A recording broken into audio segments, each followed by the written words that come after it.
Hello guys, তো আজকের এই ভিডিওতে আমরা দেখে নেব গোটা ক্রিপ্টোকারেন্সি মার্কেটের মধ্যে কী কী হচ্ছে না হচ্ছে, কী কী নিউজ আপডেট এখানে বের হয়ে আসছে। আর এখানে আপনার বিটকয়েন কিন্তু এখানে আপনার বাউন্স ব্যাক নেওয়ার কোনো এখানে নাম নিচ্ছে না। গতকালকে একটু এখানে পাম্প হয়েছিল বিটকয়েনের মধ্যে, কিন্তু আমি যখন ভিডিওটাকে এখানে করছি, রেকর্ড করছি, তখনও কিন্তু এখনও পর্যন্ত বিটকয়েন এখানে আবারও মোটামুটি ভালো পরিমাণে ডাম্প হচ্ছে। আর যেটা সবথেকে বড় ব্যাপার, এটা হচ্ছে আপনার ইথেরিয়াম ডাম্প হচ্ছে। এর আগের বার আমরা দেখেছিলাম যখন বিটকয়েন ডাম্প হয়েছিল, ইথেরিয়াম কিন্তু খুব একটা বেশি ডাম্প এখানে হয়নি, ঠিক আছে।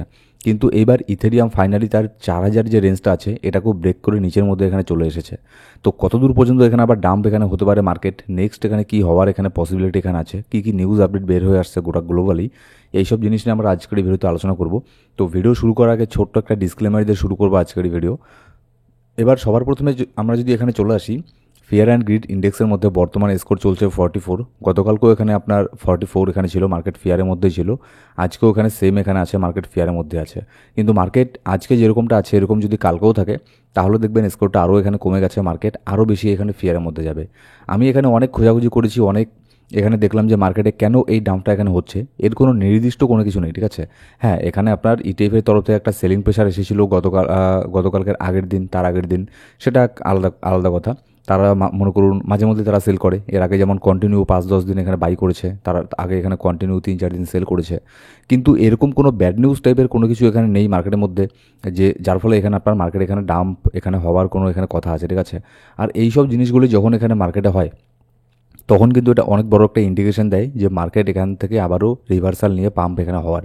কারণ এখানে যখন কোনো কারণ ছাড়াই মার্কেট এখানে আপনার ডাম্প এখানে হয় ভালো পরিমাণে, তখন কিন্তু এটা এটা হওয়ার চান্স এখানে বেশি থাকে, 99% চান্স থাকে যে এখানে মার্কেটের মধ্যে ম্যানিপুলেশন এখানে হচ্ছে, ঠিক আছে। যদি আমরা দেখি ইউএসের মার্কেটের মধ্যেও তেমন কোনো এখানে যে ডাম্প হয়েছে এরকম কোনো কিছু না, জাস্ট এখানে মোটামুটি একটুখানি এখানে মানে এটা না ধরলেও এখানে চলে। কয়েকদিন আগে এখানে ইউএসের মার্কেট অল টাইম হাইকে টেস্ট এখানে করে আসলো। তো তারপরে এখানে ছোটোখাটো একটা এখানে কারেকশন এখানে হতেই পারে। তারপরে আমি কারেকশন বলছি না, কারেকশনও বলে না এটাকে, ঠিক আছে। ইউএসের মার্কেটও মোটামুটি ঠিকঠাকই আছে। এবার তার সাথে যদি এখানে গোল্ড দেখি, গোল্ড কিন্তু এখানে একের পর এক এখানে আপনার অল টাইম হাইকের টেস্ট এখানে করছে, একের পর এক এখানে পাম্প হচ্ছে। কিন্তু যে ডিজিটাল গোল্ড আমরা যেটাকে বলি বিটকয়েনের মধ্যে কিন্তু এখানে আপনার ডাম্প হচ্ছে। কারণ এখানে দেখুন, গোল্ডকে কিন্তু অত সহজে ম্যানিপুলেশন এখানে করা যায় না। গোল্ডকে ম্যানিপুলেশন করতে গেলে হিউজ পরিমাণে ট্রিলিয়নস অফ ডলার এখানে প্রয়োজন আছে, ঠিক আছে। কিন্তু বিটকয়েনকে ম্যানিপুলেশন করতে গেলে, ক্রিপ্টোকে ম্যানিপুলেশন করতে গেলে সেরকম খুব একটা ফান্ডের এখানে প্রয়োজন হয় না। যারা এখানে বড় বড় মার্কেটের প্লেয়ার, ব্ল্যাক রক ইটিএফ, ঠিক আছে, এরা চাইলেই আপনার বিটকয়েন ক্রিপ্টোকারেন্সি মার্কেটকে এখানে আপনার একটু এগুলো তো ম্যানিপুলেশন এখানে করতেই পারে। এবার যার ফলে এখানে যদি আমরা দেখি আপনার বেশিরভাগই অল্ট কয়েন এখানে ডাম্প হচ্ছে। আর এর আগের বারের তুলনায় বেশি পরিমাণে অল্ট কয়েন এখানে ডাম্প হচ্ছে এই কারণেই, কারণ এর সাথে সাথে কিন্তু ইথেরিয়ামও এখানে ডাম্প হচ্ছে। আর এখানে বিটকয়েন যেহেতু ডাম্প হচ্ছে, ইথেরিয়ামও এখানে আপনার ডাম্প হচ্ছে, যার ফলে এখানে আপনার বিটকয়েনের ডমিনেন্স কিন্তু হিউজ পরিমাণে এখানে পাম্প হচ্ছে। আপনাদের যদি আমি দেখাই, কয়েকদিন আগেও 4-5 দিন এখানে আগেও বিটকয়েনের ডমিনেন্স 58%-এর নিচের মধ্যে চলে এসেছিল। আর এখন এখানে কি দেখতে পাচ্ছেন, একবার চার্ট আপনি নিজেই দেখুন যে বিটকয়েনের ডমিনেন্স কী হারে এখানে পাম্প হচ্ছে। এবার বিটকয়েনের ডমিনেন্স যদি এরকম করে এখানে প্রচণ্ড পরিমাণে পাম্প হয়, তাহলে সেক্ষেত্রে তো এখানে অল্ট কয়েন এখানে ডাম্প এখানে হবেই। এমনকি অল্ট কয়েন এখানে আরও এখানে ডাম্প অনেক পরিমাণে ডাম্প হবে যদি এখানে বিটকয়েন 1,10,000-এর নিচের মধ্যে চলে আসে। কিন্তু এখানে দেখুন প্যানিক করার মতো কোনো কিছু নেই, ঠিক আছে। এতদিন এখানে হোল্ড করেছেন, এতদিন লসের মধ্যে আপনার পোর্টফোলিওকে যদি হোল্ড করে থাকেন, তাহলে এই প্যানিকের মধ্যে প্যানিক হয়ে সেল করার কোনো প্রশ্নই এখানে ওঠে না। যারা বড় বড় ইনস্টিটিউশন কোম্পানি, তারা কিন্তু এটাই চায় যে যাতে আপনি এখানে আপনার প্যানিক হয়ে এখানে সেল করে দেন, আর তারা যাতে এখানে নিচের মধ্যে এখানে বাই করে। যারা বড় ইনস্টিটিউশন আছে তারা কিন্তু কখনোই চায় না যে রিটেল ট্রেডার যাতে এখানে মার্কেটের মধ্যে প্রফিট করুক, তারা চায় যে রিটেল ট্রেডার এখানে লস করুক। যত বেশি রিটেল ট্রেডার লস করবে, তত বেশি বড় ইনস্টিটিউশন তারা এখানে প্রফিট করবে। তো এই জিনিসটা কিন্তু অবশ্যই মনে রাখবেন। এবার যদি আমরা লিকুইডিটি হিটম্যাপের মধ্যে আসি, নিচের দিকে আপাতত আমি কোনো লিকুইডিটি এখানে দেখছি না। গতকালকে তো আপনার চার্ট অন্য ধরনের ছিল, কোনো লিকুইডিটি এখানে ছিল না, যার ফলে বলা যাচ্ছিল না যে মার্কেটে কী হতে পারে না হতে পারে। কিন্তু এখন যদি আমরা লিকুইডিটি দেখি, তাহলে বেশিরভাগ লিকুইডিটি কিন্তু ওপরের দিকে এখানে তৈরি হচ্ছে। যেমন হচ্ছে $1,13,700 মধ্যে $54 মিলিয়ন একটা লিকুইডিটি আছে। তার ওপরে যদি দেখি $1,14,800 মধ্যে $64 মিলিয়ন একটা লিকুইডিটি এখানে আছে। এবার দেখুন, আজকে আরেকটু পরে ইউএসের মার্কেট এখানে আপনার ওপেন হবে। তার সাথে সাথে আমি যখন ভিডিওটা আপলোড করব তখন হয়তো এই ডেটাগুলো পাবলিশও এখানে হয়ে যাবে, যে ইউএসএর থেকে কিছু ইম্পর্টেন্ট ডেটা এখানে রিলিজ হবে, যেমন হচ্ছে আপনার আনএমপ্লয়মেন্ট রেট, তারপর হচ্ছে সিপিআই ডেটা, এই আরও দুই একটা ডেটা এখানে আপনার বের হবে, ঠিক আছে, জিডিপি ডেটা বের হবে। তো এই সমস্ত ডেটার উপরেও কিন্তু ডিপেন্ড করবে যে ক্রিপ্টো মার্কেট এখানে পাম্প হবে না ডাম্প হবে। তো এই সমস্ত নিউজগুলো কিন্তু ইনস্ট্যান্টলি জানার জন্য অবশ্যই আমাদের টেলিগ্রাম গ্রুপ জয়েন করে নেবেন। ডেসক্রিপশন বক্সের মধ্যে প্রথম কমেন্টে সব লিঙ্ক পেয়ে যাবেন। কিন্তু এই ভিডিওটা আপনি যখন দেখছেন তখন তো অলরেডি এখানে ডেটাগুলো পাবলিশ এখানে হয়ে গেছে, তো সেগুলো আমাদের গ্রুপে এখানে জানতে পারবেন, ঠিক আছে। আর এখানে ফাইনালি আমি এটাই বলছি যে এখানে ডাম্প হওয়ার মতো তেমন কোনো রিজন এখানে নেই। আর এখানে দেখুন, যদি আজকের এখানে ডেটা পজিটিভ এখানে আসে তাহলে এখানে পাম্প হওয়ার চান্সটাই এখানে বেশি থাকবে। আর যদি আমরা লিকুইডিটি দেখি, লিকুইডিটি কিন্তু ওপরের দিকেই আপনার বেশি এখানে দেখাচ্ছে। এবার যদি আমরা এখানে মান্থলি ক্যান্ডেলের মধ্যে আসি, সেপ্টেম্বর মাসের মধ্যে অলরেডি এখানে আপনার +3% মধ্যে আছে শুধুমাত্র। এবার বরাবরই আমরা একটা জিনিস কি দেখেছি, সেপ্টেম্বর মাসের মধ্যে সবসময় মার্কেট এখানে ডাউন থাকে বেশিরভাগ সময়। আর একবার মনে করে দেখুন, আমি সেই জুলাই মাসের থেকে আপনাদেরকে বলছি যে সেপ্টেম্বর মাসের মধ্যে কিন্তু মার্কেট এখানে ডাম্প হয়, মার্কেট ডাম্প হয়। তো ফেডের যে রেট কার্ড এখানে হলো, যার ফলে এখানে সেপ্টেম্বর মাসের মধ্যেও মার্কেট একটুখানি এখানে পাম্প হলো ভালোই, আমার বেশ ভালোই লাগছিল দেখতে, ঠিক আছে। কিন্তু আমি কিন্তু এই ডাম্পটার এখানে আপনার একটা আশা আমি করছিলাম যে না, বারবার প্রত্যেক বছর এখানে সেপ্টেম্বরের মধ্যে ডাম্প হয়, সেজন্য এই বছর ডাম্প হওয়ার চান্স কিন্তু এখানে খুব বেশি এখানে আছে। আমি আপনাদেরকে জুলাই মাস থেকে এখানে বলে আসছিলাম।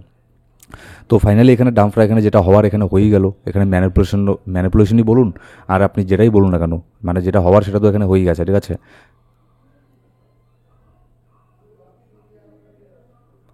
কিন্তু এখানে আরেকটা জিনিস যদি দেখেন, অক্টোবর, নভেম্বর, ডিসেম্বর কিন্তু মার্কেটের জন্য প্রচণ্ড ভালো থাকে, মার্কেট ভালো পরিমাণে এখানে পাম্প হয়। আর সেজন্য আমি বারবার বলেছিলাম সেপ্টেম্বর মাসের শেষের দিক থেকে মার্কেট পাম্প হওয়ার হাইলি এখানে পসিবল এখানে চান্স এখানে আছে। তারপরে যদি সেপ্টেম্বর মাসের শেষে তো আমরা চলেই এসেছি 25 তারিখ আজকে, আর এই 5 দিনে যদি মার্কেট এখানে পাম্প নাও হয়, কিন্তু এখানে অক্টোবর থেকে এখানে পাম্প হওয়ার হাইলি এখানে চান্স এখানে থাকবে। আর যদি অক্টোবরে এখানে ফেডের তরফ থেকে রেট কার্ড এখানে হয়ে যায়, তাহলে তো এখানে কথাই নেই, মার্কেট আরও ভালো পরিমাণে এখানে পাম্প হবে। এবার যদি ইটিএফের কথা বলি, ইটিএফ কিন্তু গতকালকের আগের দুই দিন এখানে তারা এখানে সেল করেছে, কিন্তু গতকালকে ইটিএফ এখানে বাই করেছে, ঠিক আছে। তো এটা কিন্তু একটা পজিটিভ দিক। এবার এটা দেখার যে আজকে তারা এখানে কি করে। এবার যদি আমরা এখানে আসি, আরেকটা এখানে এই নিউজটা কি, এটার জন্য মার্কেটের মধ্যে একটুখানি প্যানিক এখানে থাকবে, কারণ হচ্ছে FTX এখানে আপনার $1.6 বিলিয়ন কিন্তু এখানে আপনার ক্রেডিট করবে তাদের ইউজারদেরকে। তো এটা সেপ্টেম্বরের 30 তারিখে এখানে ক্রেডিট এখানে করবে। এবার এই যে এত বড় ফান্ডটা $1.6 বিলিয়ন কিন্তু ছোটোখাটো ফান্ড না, কয়েক হাজার কোটি টাকা। তো এটা যে ইউজার যে আছে, ইউজাররা এখানে এটাকে হোল্ড করবে, এটা দিয়ে ক্রিপ্টো বাই করবে না সেল করবে, এটা হচ্ছে এখানে দেখার। তো সেই জন্য মার্কেট একটু এখানে আনসার্টেন এখানে আছে, ঠিক আছে। এখানে সেলিংও হতে পারে, আবার এটা দিয়ে বাইং প্রেশারও এখানে আসতে পারে। এবার যদি আমরা দেখি, এখানে দেখুন ব্ল্যাক রক এখানে আজকে এখানে $128 মিলিয়ন এখানে বিটকয়েনকে নতুন করে এখানে বাই করেছে। এটা হচ্ছে ব্যাপার। যত এখানে আপনার রিটেল ট্রেডার এখানে প্যানিক হয়ে সেল করছে, বড় বড় কোম্পানি, ইনস্টিটিউশন, তারা কিন্তু এখানে বাই করে যাচ্ছে একের পর এক, তারা কিন্তু এখানে প্যানিক করে এখানে সেল করছে না। তো এই জিনিসগুলো কিন্তু আপনাকে এখানে বুঝতে লাগবে। এবার আরেকটা বড় এখানে ইন্ডিকেশন এখানে কি দিচ্ছে, যে মার্কেট এখানে রিভার্সাল হওয়ার, যে নতুন করে 1 বিলিয়ন ইউএসডিটি আজকে এখানে আবার মার্কেটের মধ্যে এসেছে। এবার দেখুন, যখনই আমরা দেখেছি যে ডাম্প হয়, তখনই কিন্তু নতুন করে ইউএসডিটি মার্কেটে এখানে আসে, মার্কেটে নতুন করে ইউএসডিটি এখানে আপনার প্রিন্ট এখানে হতে থাকে। তো যার ফলে কিন্তু মার্কেট এখানে পাম্প হয়, ঠিক আছে। মার্কেট এরকম না যে ডাম্প হচ্ছে এখানে ডাম্প এখানে হবেই, হ্যাঁ, ছোটোখাটো ডাম্প এগুলো আপনার এখানে হয়েই থাকে। আর আপনাদের আমি গতকালকে ভিডিওতে এখানে বললাম যে $1,13,000 উপরে যদি বিটকয়েন ডেইলি ক্যান্ডেল ক্লোজ না করে, সেক্ষেত্রে কিন্তু মার্কেট আরও এখানে ডাউন হবে। সেক্ষেত্রে $1,10,000 নিচের মধ্যেও আমরা এখানে আসতে পারি। আর যদি এই যে লেভেলটা আছে এখানে একটা 4 ঘন্টার ক্যান্ডেলের মধ্যে এখানে আপনার মার্কেট এখানে অ্যাকুমুলেশন জোনের মধ্যে ছিল, এই প্যাটার্নটাকে যদি এখানে ব্রেক করে নিচের দিকে, তাহলে কিন্তু $1,10,000 নিচের মধ্যে আমরা এখানে আসছি। আর সেক্ষেত্রে $1,08,000 পর্যন্ত আমরা এখানে আসতে পারি। আর $1,08,000 মধ্যে বিশাল বড় কিছু এখানে লিকুইডিটি এখানে আছে, ঠিক আছে। তো দেখা যাক। আমি দেখুন, হয়তো শর্ট টার্মের জন্য এই জিনিসটা হওয়াটা খুব খারাপ হবে, কিন্তু আপনি যদি লং টার্মের জন্য দেখেন, অল্ড সিজনের জন্য $1,08,000 একবার যদি মার্কেট এখানে আসে, এটা আসাটাই ঠিক হবে আমার যেটা মনে হয়, ঠিক আছে। কিন্তু আপনি এটা দেখবেন যে যদি এখানে $1,08,000 মধ্যে আসে, তাহলে কিন্তু মার্কেট ওখানে খুব বেশিক্ষণ থাকবে না। কুইকলি বড় ধরনের একটা উইক ক্যান্ডেল তৈরি করে মার্কেট আবারও খুব তাড়াতাড়ি এখানে থেকে পাম্প করে উপরের দিকে চলে যাবে, ঠিক আছে। এবার এখানে যদি ইথেরিয়াম দেখি, ইথেরিয়াম ফাইনালি অনেক দিন পরে এখানে $4,000 এখানে ব্রেক করে দিয়েছিল কিছুক্ষণ এখানে আগে। এবার যেহেতু ইথেরিয়াম এখানে ব্রেক করে দিয়েছে, $4,000 নিচে চলে এসেছে, যার ফলে কিন্তু অল্ট কয়েনগুলো এখানে প্যানিকের মধ্যে চলে গেছে, যার ফলে অল্ট কয়েনগুলোর মধ্যে ভালো পরিমাণে ডাম্প আমরা এখানে দেখতে পেরেছি, যেটা আমরা এর আগের ডাম্পের মধ্যে দেখতে পারিনি।